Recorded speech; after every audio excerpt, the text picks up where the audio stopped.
ចាសួស្តីអញ្ចឹងនៅក្នុងវីដេអូនេះខ្ញុំចង់មកបង្ហាញនឹងចែកម្លែកពីរបៀបរៀបចំกระดาษចាអញ្ចឹងពេលយើងត្រូវការធ្វើឯកសារផ្សេងយើងត្រូវការរៀបចំ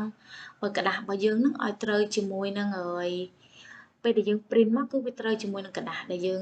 print ចេញមកហ្មងអញ្ចឹងជាទូទៅគេប្រើกระดาษ A4 ចាអញ្ចឹងដើម្បីកំណត់បានយើងចូលមកនេះ layout មកបន្ទាប់មកយើងចូល margin ហើយយើងយក custom margin បន្ទាប់មកកន្លែងនេះកន្លែង tab នេះយើងយក paper ចាកន្លែង tab ហ្នឹងកន្លែងនេះជាទូទៅគឺយើងត្រូវការជ្រើសរើសយកกระดาษ A4 បើសិនជាវាចេញជាกระดาษ letter អញ្ចឹងចាអញ្ចឹងយើងជ្រើសរើសយកមកវាជា A4 វិញហើយពេលដែលយើងរើសយកអញ្ចឹងពេលដែលយើងបើកកម្មវិធី Office Word លើក្រោយយើងជ្រើសរើសយកអញ្ចឹងទៀត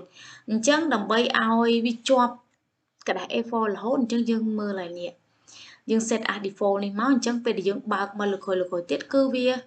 กระดาษ A4 ឲ្យយើងអូតូហ្មងអញ្ចឹងយើងធ្វើការ set as default នេះមកហើយយើងធ្វើការ yes មកចាអញ្ចឹងគឺយើងអាចកំណត់ប្រភេទกระดาษរបស់យើងនឹងជាกระดาษ A4 រហូតបានហើយចាអញ្ចឹងការកំណត់ទៅលើស្លឹកកិច្ចការទៅលើกระดาษដែលយើងចង់បានហ្នឹងគឺមានតែប៉ុណ្្នឹងឯងចាអរគុណ